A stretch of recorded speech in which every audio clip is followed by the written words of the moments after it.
Bienvenue sur la chaîne NuTrading. Dans cette vidéo, on va voir ensemble comment bien gérer la volatilité lorsque vous tradez. Mais commençons par la base. La volatilité, c'est quoi?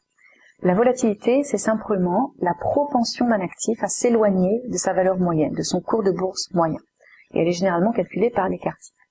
Lorsque l'on parle de volatilité, on entend souvent volatilité historique versus volatilité implicite. La volatilité historique, comme son nom l'indique, regarde le passé. Donc on va analyser les cours de bourse d'un actif passé pour décrire l'évolution, les variations de son prix et donc son degré de risque. La volatilité implicite, elle, va regarder vers l'avenir. Donc on va prendre en compte l'évolution de l'offre et de la demande d'un actif pour déterminer quelles vont être les fluctuations de prix attendues et le degré de volatilité d'un actif à venir. Quand on parle de volatilité, on entend souvent aussi parler de saisonnalité. Si vous prenez le S&P 500 par exemple sur la période 2009-2019, vous allez vous rendre compte que le mois d'octobre a été le mois le moins prévisible et le plus volatile, suivi de janvier. Et que le mois d'avril, à l'inverse, a été le plus stable et le moins volatile. Donc, quand on parle de saisonnalité, on met vraiment en avant des moments dans l'année, dans le mois ou dans la journée de trading où les prix vont être beaucoup plus volatiles. Si vous prenez une journée de trading classique, le moment de la préouverture ou de l'ouverture des marchés est toujours un moment volatile avec une forte activité de trading. Pourquoi? Parce que tout ce qui s'est passé la veille, depuis la fermeture des marchés, est pris en compte.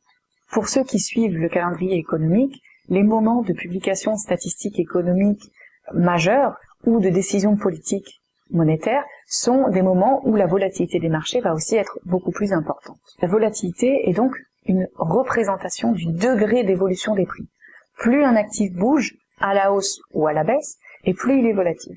Et plus il est volatile, plus il est considéré comme risqué.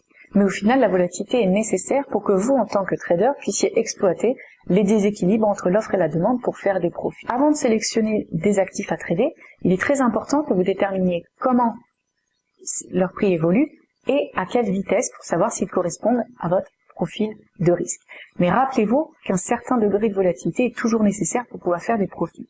Donc la question n'est pas vraiment est-ce que vous devriez trader des actifs volatiles, mais plutôt quel degré de risque est-ce que vous êtes prêt à accepter. Et ce degré de risque dépend de votre profil de trader, de votre style de trading et bien sûr de votre stratégie. Si on revient sur les traders de news, ce sont des traders qui ont besoin de cette volatilité pour capturer des moments d'accélération de prix. Donc ils vont vraiment rechercher cette volatilité, rechercher ces moments volatiles et avoir bien sûr une tolérance au risque important. Et même si certains mouvements de prix peuvent être assez impressionnants, comme sur le marché volatile du Forex, mais surtout des crypto-monnaies, cette volatilité est nécessaire. Cette volatilité est un outil puissant si vous savez bien l'utiliser et bien la maîtriser. Ce que je vous propose, c'est de voir quelques astuces supplémentaires pour bien gérer la volatilité et surtout protéger votre capital de trading.